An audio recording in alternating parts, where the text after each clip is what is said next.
comment ça va? Ça fait grave longtemps, c'est waouh! Putain, mais carrément ça fait bizarre, c'est... Pouh! J'ai même pas dit bonjour, donc bonjour à tous. Comment vous allez aujourd'hui? Ça fait 1 mois et demi que j'ai pas sorti de vidéo, même peut-être plus, je sais plus. Et du coup aujourd'hui, petite reprise tranquillement. Ce week-end, je vais essayer d'enchaîner le plus de vidéos possible. Peut-être qu'il y aura des semaines où il y en aura pas 2 d'affilée. Je vais essayer quand même de tenir le rythme, mais on verra, surtout avec l'été et tout, comme je pars, pas sûr. Bref, j'espère que déjà je vous ai bien manqué. Comme ça veut dire vraiment genre vous me kiffez de fou et je vous ai manqué, genre de fou. Je me répète de fou, c'est fou.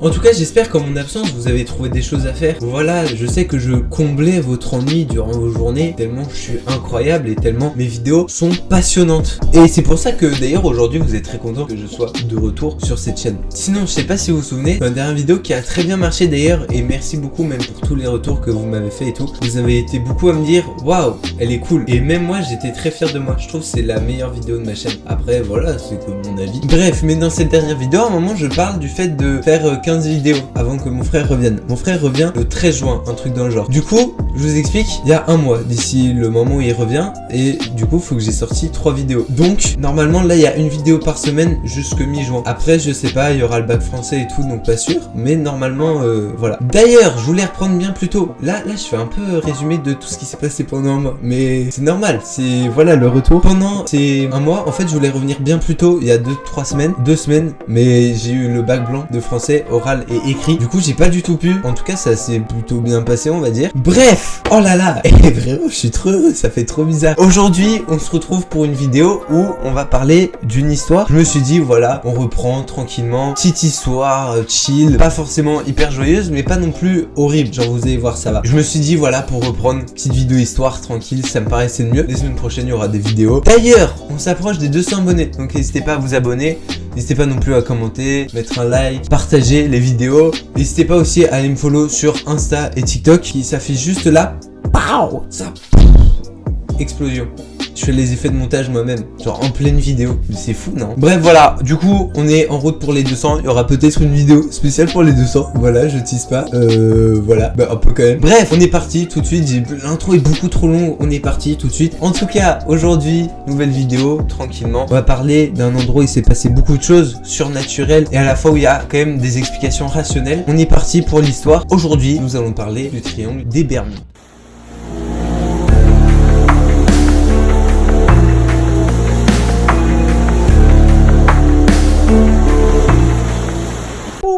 Intro, wa, pa, pa, pa. 19 septembre 1950. Edward Van Wilk publie un article dans le journal américain de Miami Herald annonçant la disparition inexpliquée d'un bateau entre l'archipel des Bermudes, Miami et San Juan à Porto Rico. Après cette disparition du bateau, les gens vont se dire bah c'est des choses qui arrivent, des bateaux qui disparaissent, voilà, c'est plutôt normal. Enfin normal, je pèse mes mots, mais ce que je veux dire c'est que c'est des choses qui arrivent, enfin des disparitions de bateaux, voilà. Du coup, personne va vraiment y porter intérêt. Mais c'est la première fois où on va vraiment entendre parler de cet endroit, qui est donc le triangle des Bermudes. 2 années s'écoulent et George X. Sand publie un article dans le magazine Fate. Le nom de l'article, c'est Sea Mystery at our back door. Mon anglais est toujours aussi nul, mais c'est ma meilleure moyenne, j'ai 18, quelque chose, je vais pas me monter après voilà. Dedans, il parle d'un événement qui a eu lieu il y a 7 ans, donc le 5 décembre 1945. L'escadrille 19, composée de 5 avions bombardiers, décolle pour un entraînement à l'est des États-Unis. Avant de partir, la météo est excellente, elle est parfaite, tout va bien, mais très vite, une tempête apparaît. La base perd le contact avec les avions. Les avions aussi, les compas ne marchent plus. 2 avions de secours sont lancés pour les sauver, mais il y en a qu'un qui reviendra. Donc voilà, 6 avions de perdus, 1 de retrouvé. Allez, la suite. Ils vont être très longtemps recherchés. L'objectif, ça va être de les retrouver, logique. 5 avions comme ça qui disparaissent. Des bombardiers en plus, un petit peu relou. Juste après une guerre où c'est quand même un contexte politique où c'est un petit peu tendu. Perdre des bombardiers comme ça fait pas plaisir. Du coup, ils vont être cherchés pendant très longtemps, mais on ne retrouvera jamais de traces d'eux. Et voilà, du coup, ils sont sans doute morts, je suppose. Cet événement va beaucoup intriguer les gens et c'est à partir de ce moment-là où vraiment l'histoire du triangle des Bermudes va un petit peu démarrer, si je puis me permettre. Parce que c'est un événement un peu surnaturel. Il fait très beau, pas de tempête comme ça, plus de signal, les avions disparaissent, introuvables. Les gens vont un petit peu émettre directement des théories surnaturelles. Voilà, j'ai pas d'autres adjectifs pour qualifier ça. Je sais même pas si surnaturel c'est un adjectif. Ouais, voilà, vous m'avez compris. Vraiment, je pars trop pas. Mais tout ce qu'on sait, c'est que déjà, plusieurs événements étranges ont eu lieu dans cette zone. Comme par exemple, Christophe Colomb, qui avait écrit dans son journal de bord: ouais, mon compas, il s'est déréglé quand on passait ici. Ou même, genre, plusieurs d'autres bateaux qui ont déjà disparu dans cette zone, mais où personne n'y portait vraiment intérêt. Et même de nouvelles au fur et à mesure des années. Tout à l'heure, je vous ferai une petite liste. Elle est pas petite, donc je vais pas vous lister. Regardez comment elle est longue. Waouh, carrément, ça sort du cadre. Oh, non, ça tombe. Ah. Oh, waouh. Bref, en tout cas, il y a énormément de disparitions au fur et à mesure des années. Plusieurs par an, souvent. Il y a des années où il y en a pas. C'est plus un exploit qu'il n'y en ait pas une année que, voilà, faut pour se rendre compte un petit peu de la chose. En février 1964, Vincent Gaddis va écrire un article qui se nomme The Deadly Bermuda Triangle, toujours aussi bon l'accent, hein, voilà. Bref, en gros, c'est le triangle des Bermudes et c'est à partir de cet article que cette zone va avoir ce nom. En 1974, il y a un article qui est publié dans le Los Angeles Times qui révèle que sur le dernier siècle, il y a sans doute eu 190 navires, 80 avions qui ont disparu. C'est beaucoup. Vraiment, il n'y a pas de chiffres comparatifs, mais c'est beaucoup. Et plus de 8000 appels de détresse, c'est ça que je trouve le plus fou. C'est que, enfin, 8000 c'est beaucoup, non? Appels de détresse. Ouais, je me rends pas compte. Tout ce qui est avion, bateau et tout, c'est pas trop mon genre, pas trop mon domaine. Mais ouais. Bref, c'est quelque chose qui intéresse beaucoup les gens parce qu'il y a beaucoup de disparitions.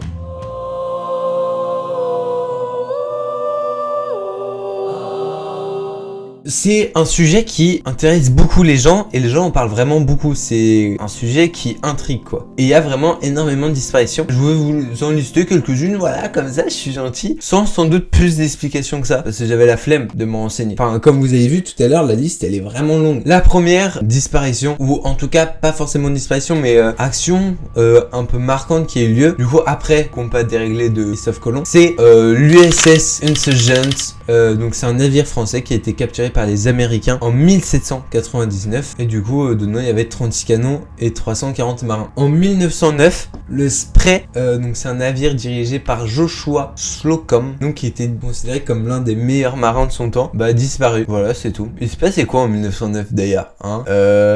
Pas grand chose. En tout cas, c'est surtout à partir de 1950, donc entre 1950 et 2000, qu'il y en a le plus, ou en tout cas, on a le plus d'infos et on est le plus au courant. Voilà, il y en a beaucoup. Et c'est vrai que de nos jours, il y en a moins. Il y en a eu un en mai 2006, l'avion Cessna, je sais pas comment on dit, je sais pas vraiment en vrai comment on dit, mais c'est l'avion Cessna 402C s'abîme à la suite d'une panne de moteur. 2 personnes ont été tuées et 6 légèrement blessées. En fait, le truc est là, on peut se dire, mais c'est genre juste le moteur qui a arrêté de fonctionner. Mais en fait, c'est la répétition des événements dans cet endroit qui étonne les gens et que les gens trouvent très bizarre. C'est pas tant ça arrive en vrai que des bateaux, il y ait des problèmes qui coulent, un avion qui se crache. C'est des choses qui arrivent, c'est pas si, voilà. Mais qu'il se soit autant d'événements dans la même zone, c'est ça en fait surtout qui étonne les gens. Et c'est quelque chose qui va beaucoup intriguer les gens dans les années 1950 jusqu'à 2000. Un peu moins j'ai l'impression de nos jours, mais voilà. De nos jours, il y en a de moins en moins. La dernière date de décembre 2020, donc c'est un bateau avec 20 personnes, disparaît entre les îles Bimini aux Bahamas et Lake Worth en Floride. Et du coup, ils ont jamais été retrouvés. En tout cas, voilà, les disparitions s'accumulent. Il y en a vraiment beaucoup. Un grand nombre, j'ai la flemme de les compter, mais il y en a vraiment beaucoup et ça intrigue beaucoup les gens. Logique, voilà, vous me direz. D'ailleurs, c'est ma mère qui m'a donné cette idée de vidéo. C'est pour ça qu'elle est pas ouf. Non, je rigole. Non, oh, ça t'enlève, s'il te plaît. C'était une blague que je voulais pas faire. Vous vous doutez que, comme j'en ai un petit peu parlé au début, il me semble, mais il y a beaucoup de théories autour de ce lieu, de cet endroit, le triangle des Bermudes. Il y a beaucoup de théories autour du fait que ce soit quelque chose de surnaturel. Le premier truc, c'est qu'il y a des extraterrestres au fond de l'eau. Voilà, il n'y a pas de plus. Genre, les extraterrestres, ils sont comme ça au fond de l'eau, ils font: oh mon gars, là, t'es moi ce bateau, pow! Et ils vont prendre les gens dedans. Alors, il y a d'autres théories comme il y aurait l'influence de l'Atlantide. Donc en gros, je vais pas rentrer dans les détails, mais l'Atlantide c'est une île mythique un peu imaginaire qui est qu'on retrouve dans le truc là avec les dieux, tout plein de dieux, genre Zeus et tout, la mythologie, voilà. Là, dans la mythologie. Il y a d'autres théories aussi, donc qui auraient des champs magnétiques surnaturels. Cette théorie est un peu vraie, vous verrez par la suite, mais en fait c'est pas surnaturel, mais c'est pas... Ouais.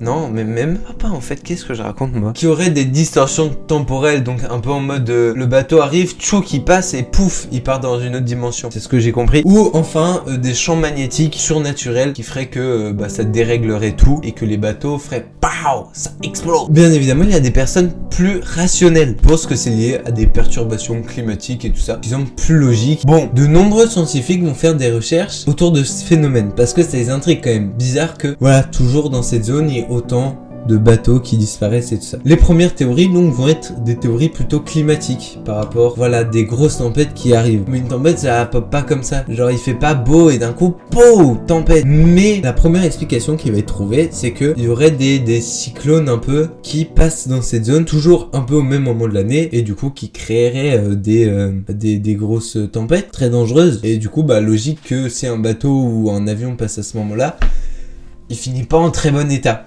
Mais le moment de l'année, c'est plus fin d'été, début automne. Mais nos chers amis de l'escadrille 19, c'était en décembre que ça s'est passé. Je suis pas expert, hein, mais il me semble décembre, c'est ni automne ni été, je crois. Bref, voilà. D'autres théories vont apparaître, c'est que l'hiver, peut y avoir des énormes tempêtes à cet endroit. Et c'est logique. Enfin, l'hiver, voilà, il fait pas très beau, papa. Et surtout, à cet endroit, d'après l'océanographe Simon Boxall de l'université de Southampton, là-bas, il y a une équipe de foot, voilà, a émis l'hypothèse qu'il y avait des vagues scélérates. C'est les vagues qui montent très très haut, genre à plus de 30 mètres de haut et tout ça. J'abuse peut-être, mais c'est vraiment genre des vagues qui montent hyper haut. Et logique qu'un bateau il résiste pas trop à ça. C'est comme si nous il y a un mur de 30 mètres de haut qui nous tombe à la gueule. La comparaison est nulle, mais ouais. La vérité c'est grave compliqué de faire une vidéo sur un sujet comme ça. Bon en fait c'est très des trucs de physique, de chimiste et tout. Pas trop mon truc de biologiste aussi.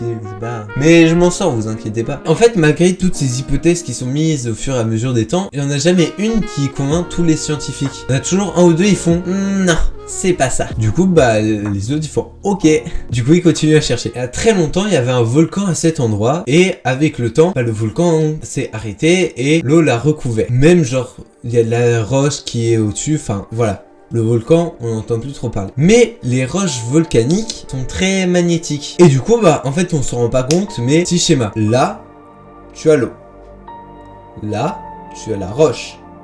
Et ici, tu as le truc magnétique. Du coup, tu ne la vois pas, tu ne sais pas que ici c'est très magnétique et ça peut créer de grosses perturbations. Ce qui expliquerait tous les dérèglements de compas, d'outils de mesure et tout ça pour se repérer, ou même des communications qui sont très vite rompues. Parce que, je suis désolé, mais t'as beau avoir la plus grande tempête du monde, ton compas il se dirige pas comme ça. Dernièrement, la dernière hypothèse qui a été faite et qui semble être la plus probable, mais c'est aussi probable que ce soit un petit peu un mélange de chaque hypothèse, parce que, en vrai, à part la première, elles sont toutes assez cohérentes quand même. Il y a un petit peu tout, surtout dans ce qui s'est passé pour l'escadrille 19. La dernière, c'est que sous l'eau, il y aurait une forte présence de méthane. Du coup, il y a des bulles là qui remontent comme ça.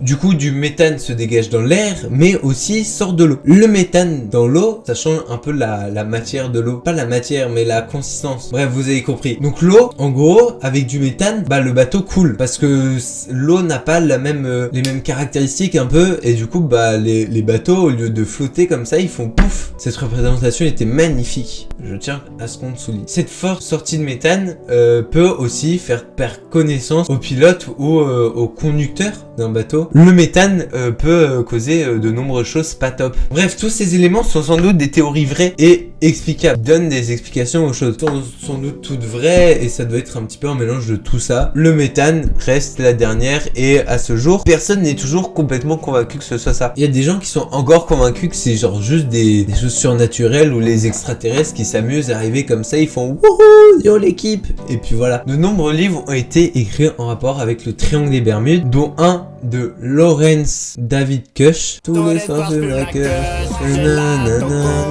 The Bermuda Triangle Mystery Resolved. En gros, dans ce livre, elle détruit un petit peu, en quelque sorte, les théories surnaturelles. Déjà, elle va un petit peu réduire ce mythe autour du triangle des Bermudes parce que, en gros, elle va révéler que, déjà, il y a beaucoup de disparitions qui ont eu lieu. On va dire qu'elles sont dans le triangle des Bermudes alors que, en vrai, elles sont beaucoup plus loin. Enfin, beaucoup. J'abuse. Elles sont pas non plus si loin. Mais voilà. Mais c'est pour maintenir le mythe, maintenir le fait qu'il y ait toujours autant de disparitions et que du coup les gens soient toujours autant intrigués et cherchent toujours autant. Une commission d'enquête de la marine va être ouverte après ce livre et ils vont faire des recherches sur certains livres de certaines personnes qui ont écrit sur le triangle des Bermudes. Donc par exemple certains témoignages radio qui ont lieu juste avant leur mort et tout ça. Et beaucoup vont se révéler être des faux témoignages. En fait il y a zéro preuve que ces témoignages ont vraiment eu lieu. C'est plus les personnes qui ont écrit les livres qui ont inventé. Sauf que ça passe pas de fou. Finalement, autant de disparitions dans cette zone, ça semble pas si étrange avec le temps, parce que si on prend en compte le triangle des Bermudes, c'est une zone, c'est un espace immense, c'est 4 millions de kilomètres carrés. À cet endroit, c'est vers Miami et tout ça, donc il y a beaucoup de bateaux qui passent. Ces conditions météorologiques, il y a vraiment les dégagements de méthane et tout, ça semble pas si étrange qu'il y ait autant de morts et autant de disparitions. Alors c'est pas ouf, mais c'est pas si étrange. Et que ce mystère est un petit peu accentué parce que les gens veulent continuer d'y croire, alors qu'en vrai c'est pas si fou que ça. C'est pas non plus surprenant qu'il y ait autant de disparitions dans cette zone, parce que c'est l'un des endroits où peut y avoir les conditions climatiques et les plus violentes tempêtes sur la Terre. Et déjà avec les vagues scélérates, donc avec ces vagues immenses. Et puis pour résoudre un petit peu le mystère du vol 19, de l'escadrille 19 comme vous voulez, en fait ça aurait été plus le conducteur qui aurait fait une erreur et en fait il aurait confondu cette zone avec une autre. En fait son compas serait pas du tout déréglé et en fait c'est juste lui qui est con. Voilà, c'est dommage. En tout cas, le triangle des Bermudes ne fait clairement pas partie des endroits considérés comme les plus dangereux pour la navigation. Si tu y vas le mauvais jour, t'es dans la sauce. Mais normalement, il n'y a pas trop de problème. MrBeast, il a fait une vidéo que j'ai pas du tout regardée, où il va 24 heures dans le triangle des Bermudes en bateau. Le triangle des Bermudes, c'est aussi quelque chose qu'on retrouve souvent dans des musiques, des films, et aussi la culture pop. Par exemple dans One Piece. Pour ceux qui se souviennent, à la fin de Water 7, il y a une vieille dame qui dit à Luffy et aux Mugiwara qui devront traverser une zone très dangereuse pour les bateaux. C'est le triangle, mais c'est à longtemps aussi, je me souviens plus de tout précisément. Donc il y a toujours des rapports qui sont faits et tout ça. Après voilà, il y a beaucoup de livres qui ont été écrits, de romans en rapport avec ça. Il y a des films, il y a des chansons, il y a des séries, il y a tout. Et il y a aussi d'autres vidéos YouTube. Il y en a une de Fabien Olicard avec le grand JD que j'ai pas regardé. Et pour des explications peut-être plus scientifiques que les miennes, il y en a une de Jamie de C'est pas sorcier, je sais pas si vous vous souvenez. Bref, voilà, c'est la fin de cette vidéo. Donc, le triangle des Bermudes, c'est un peu un mythe qui arrivait à un moment et que les gens ont essayé de maintenir le plus longtemps possible en exagérant certaines choses et en faisant un peu exprès de pas comprendre. Je sais pas si c'est très clair. Je vous mets des liens si vous voulez en description. Moi, je vous dis à la semaine prochaine. J'étais très content de revenir. Le triangle des Bermudes, c'est compliqué en fait d'écrire un truc dessus. C'est un truc très scientifique et j'ai essayé de vulgariser le plus possible. Déjà, j'ai essayé de comprendre et c'était compliqué. Après, j'ai essayé de vulgariser et pour que vous compreniez, c'était pas facile, mais j'espère que ça vous a plu, que du coup vous avez pu comprendre certaines choses par rapport à ça. Aussi, je suis malade, j'ai mal à la gorge, donc c'était aussi compliqué. C'est le pire retour que je pouvais faire. Bref, non mais en tout cas, j'espère que ça vous a plu. De nouvelles vidéos vont arriver du coup, comme je vous ai dit au début de la vidéo, les prochaines semaines. N'hésitez pas à vous abonner, à mettre un petit like, à partager, enfin voilà, vous connaissez la routine. Moi je vous dis à la semaine prochaine pour de nouvelles vidéos, de nouvelles aventures. Ça m'a fait plaisir de vous retrouver. C'était Grégose, à la prochaine, la bise.